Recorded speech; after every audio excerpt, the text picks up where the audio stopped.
நம்ம எந்த ஒரு நிகழ்ச்சியை ஆரம்பிக்கிறதுனாலும் இறைவணக்கம் பாடுவோம். நான் இப்போ இறைவணக்கம் பாட சொல்லலை. ஆனால் நான் இன்னைக்கு உயிரோட மறு ஜென்மம் எடுத்து இங்கே நிற்கிறேன் உங்கள் முன்னாடி எல்லாம்னா அதுக்கு காரணமாக இருந்தவங்களுக்கு இந்த தருணத்தில் நான் நன்றி சொல்ல கடமைப்பட்டிருக்கேன். ஏன்னா இன்றைக்கி எனக்கு தெரிஞ்ச நிறைய மீடியா பீப்புள் எல்லாம் வந்திருக்கீங்க.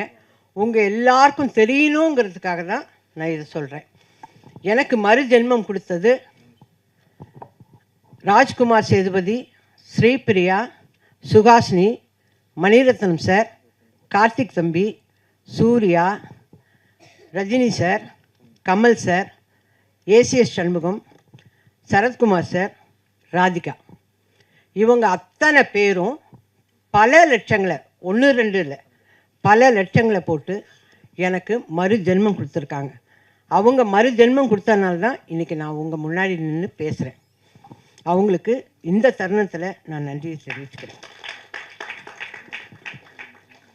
ஏன்னா இதெல்லாம் என்னுடைய அன்பு சகோதரர்கள் மீடியா பீப்புளுக்கு தெரியாது.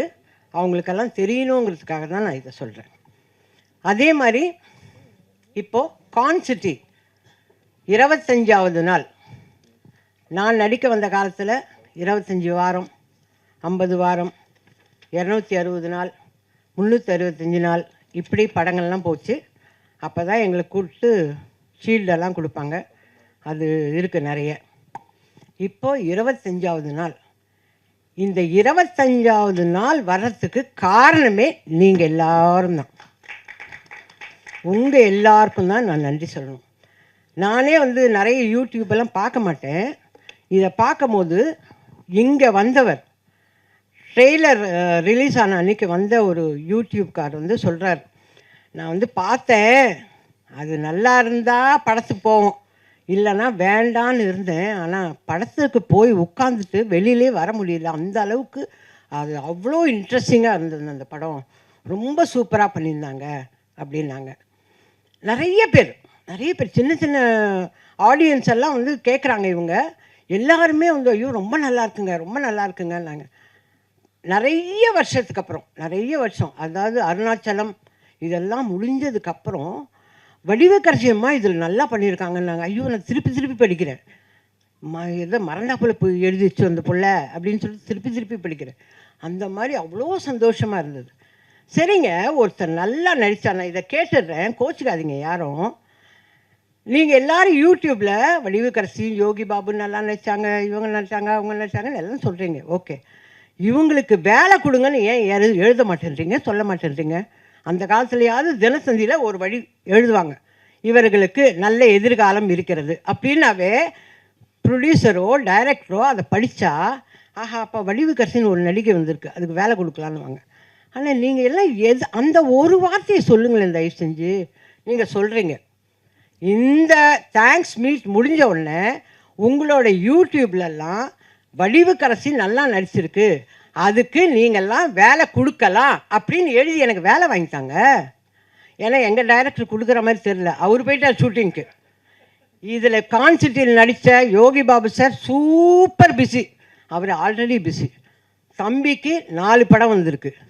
தம்பி நம்ம அர்ஜுன் தாஸ் தம்பி ஆல்ரெடி ஈசிஆரில் செட்டு போட்டு அங்கே பாட்டு பாடின்னு இருக்கார்.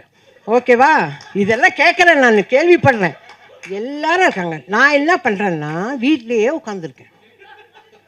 வீட்லேயே உட்காந்து யூடியூப் எப்படி ஆன் பண்ணுறதுன்னு நல்லா கற்றுன்னு இதெல்லாம் பார்க்குறேன். அதுதான் நான் கேட்குறேன். எல்லோரும் சொன்னாங்க, இந்த தம்பி சொல்லிச்சு, அம்மா நீங்கள் சூப்பராக ஆக்ட் பண்ணியிருக்கேன். கரெக்டு கண்ணு, ஆனால் ஒரு படம் கூட வரல இன்னும். எனக்கு வேண்டியது வேலை. எல்லோரும் நீங்கள் இந்த படம் முழுக்க வந்துட்டீங்க, அதனால் உங்களுக்கு 5 நாள் வேலை கொடுக்க மாட்டேன்னா நான் எப்படி சோர்ஸ்ன்றது? 5 நாள் வேலை கொடுக்க மாட்டேன், 3 நாள் வேலை இந்த ஈபியை கேட்டால், அம்மா நீங்கள் 10 வருஷம் அக்ரிமெண்ட்டில் இருக்கேன். என்ன அக்ரிமெண்ட்டு? நான் என்ன சொல்கிறேன், அக்ரிமெண்ட் இருக்குல்ல, மாதம் ஆனால் எனக்கு சம்பளம் அனுப்பிடு, அதை செய்யுங்களேன். மாதம் வடிவக்கரசி அம்மாவுக்கு சான்ஸ் கொடுக்குறோமோ இல்லையோ, சம்பளம் மட்டும் அனுப்பிடுவோம் அப்படின்னு செய்யுங்க. விசு சார்லாம் அப்படி தான் பண்ணார். விசு சார், வி சேகர் சார்லாம் எங்களுக்கு மாதம் சம்பளம் அனுப்புவார். அந்த மாதிரி பண்ணிங்கன்னா சந்தோஷப்படுவேன். மியூசிக் டைரக்டர் வந்தார், அம்மா நீங்கள் நல்லா எல்லாம் சரிப்பா எனக்கு வேலை கொடுங்கய்யா கொடுத்தாதானே நான் ஃபர்தராக நடிக்கிறது. இப்போது ஹரிஷ் சார் வந்து இந்த அம்மா ரஃப்பாகவே பேசுவாங்க, அப்படியே பேசுவாங்கன்னு எல்லாரும் நினச்சிருந்ததை உடச்சிட்டார். இல்லைங்க, அந்த அம்மா காமெடி கொடுத்தா பண்ணுங்கன்னு சொல்லி ஹரிஷ் சார் உடைச்சார். அந்த மாதிரி நீங்கள்லாம் வேலை கொடுத்தா தானே நான் செய்வேன். நான் வந்தது வந்து உங்களுக்கு தேங்க்ஸ் சொல்கிறதுக்கு மட்டும் இல்லை, உங்கள் மூலியமாக எனக்கு வேலை வரணும். அதுக்கு தேவராஜ் சார் சும்மா ஷூட் மட்டும் பண்ணாதீங்க, வேலை வாங்கித்தாங்க எனக்கு. புரியுதா? நீங்கள் நடிக்க வந்துட்டீங்க, நான் என்ன வேலைக்கு போகிறது? எழுதுகிற வேலைக்கு போவேன் நான்? முடியாதுல்ல. அதனால் வேலை வாங்கித்தாங்க. ஹரிஷ் சார்கிட்ட இப்போ வருவார். உங்கள் எல்லாருக்கும் நன்றி, நீங்கள் எல்லாம் நல்லா நடித்து கொடுத்தீங்க, ஏன்னா ஹரிஷ் சாரோட டீமுக்கு நன்றி எல்லாம் சொல்ல வருவார். ஓகே. ஆனால் அவர் நம்மளெல்லாம் அழ வைக்கிற மாதிரியெல்லாம் சிலது பேசுகிறாராங்கள்ட்ட எனக்கு கஷ்டமாக இருக்குது. எனக்கு அதெல்லாம் பேசுவார். அப்படியே கண்டிப்பாக நான் எடுக்கிற படத்துலலாம் அட்லீஸ்ட் ஒரு நாள் வேலையாவது வடிவுக்கரசி அம்மாவுக்கு கொடுப்பேன் அப்படின்னு ஒரு சத்திய வாக்கு கொடுத்தாருன்னா ரொம்ப சந்தோஷமாக போவேன். அது எப்படிங்க, அவரோட டீமில் பாட்டு எழுதுறவர் இருப்பார், மியூசிக் டைரக்டர் இருப்பார், அர்ஜுன் தாஸ் தம்பி இருப்பார். ஆனால் நான் இருக்கக்கூடாதா? நான் இருக்கக்கூடாதா கேட்குறேன் இல்லை? அப்போ நான் வேலை செய்யலையா? அப்போ நல்லா செய்யலையா? சும்மா சொல்கிறீங்களா? என்னை கூப்பிட்டு வந்து உட்கார வச்சு, சரி இந்த வயசான காலத்தில் இதுக்கு இதையாவது நிம்மதி இருக்கட்டும்னு சொல்கிறீங்களா? நான் நல்லா நடிச்சேன்னு உங்கள் மனசாட்சிக்கு தெரிஞ்சால் எனக்கு வேலை கொடுங்க அண்ணாச்சி. நீங்கள் போகிற இடத்துக்கும் எனக்கு வேலை வாங்கி கொடுங்க அண்ணாச்சி. சும்மா நீங்கள் குழந்தைங்களோடவே இருந்தால் எப்படி? நான் உங்களோட நடிச்சிருக்கேன்ல, நான் நல்லா தான் நடிப்பேன். ப்ராம்ப்டிங் வாங்காமல் நடிப்பேன்ல. போதும். இந்த ஈபி மாதிரியே சொல்லாதீங்க. அந்த ஈபி அப்படி தான் சொல்லிகிட்டு இருக்கு. அந்த மாதிரி சொல்லாதீங்க. எனக்கு தயவு செஞ்சு வேலை வாங்கி கொடுங்க. நான் அடுத்த சக்ஸஸ் மீட்டில் வந்து பேசினாவோ இல்லை ப்ரெஸ் மீட்டில் பேசினாவோ நான் ரொம்ப ரிக்வெஸ்ட் பண்ணி கேட்டேன், நீங்கள்லாம் எனக்கு வேலை வாங்கி கொடுத்துருக்கீங்க, ரொம்ப சந்தோஷம்னு நான் சொல்லணும். உண்மையிலே சரத் சார் போகிற இடத்துலலாம் வயசான கேரக்டர் இருக்கா, மதர் கேரக்டர் இருக்கான்னு கேட்குறாராம். பாவம், அவரெல்லாம் எனக்காக வேலை கேட்குறாருங்க. ஸ்ரீபிரியா வேல்ஸ், அந்த ஐஸ்வரி வேலன் அவங்க பிள்ளைகிட்ட வேலை கேட்குறாங்க, வடிவுக்கரசி அம்மாவுக்கு ஏதாவது கேரக்டர் இருந்தால் சொல்லுங்கன்னு. கமல் சார் நீங்கள் தான் பூஜை போட்டுருக்கீங்களா லைனாக, அதில் வடிவுக்கரசிக்கு வேலை கொடுங்கன்னு எல்லாரும் எனக்காக வேலை, எனக்கு மறுஜென்மம் கொடுத்தது பத்தாதுன்னு வேலையும் கேட்குறாங்க. நான் இந்த ஃபங்க்ஷனுக்கு வந்ததே எல்லாரும் என்னை பற்றி நல்லா எழுதுனீங்க, அதுக்கு நன்றி. இந்த படத்தை 25 நாள் சக்ஸஸ்ஃபுல்லாக கொண்டாந்தீங்க, அதுக்கு நன்றி. மேலும் மேலும் எனக்கு வேலை வாங்கி கொடுக்க போகிறீங்க, அதுக்கும் நன்றி. கொடுங்கன்னெல்லாம் கேட்கல, கொடுக்க தான் போகிறீங்க, அதுக்கும் நன்றி. அம்மா சீக்கிரமாகவும் முடிச்சிட்டேன், பெல் அடிக்கிறதுக்கு முன்னாடி.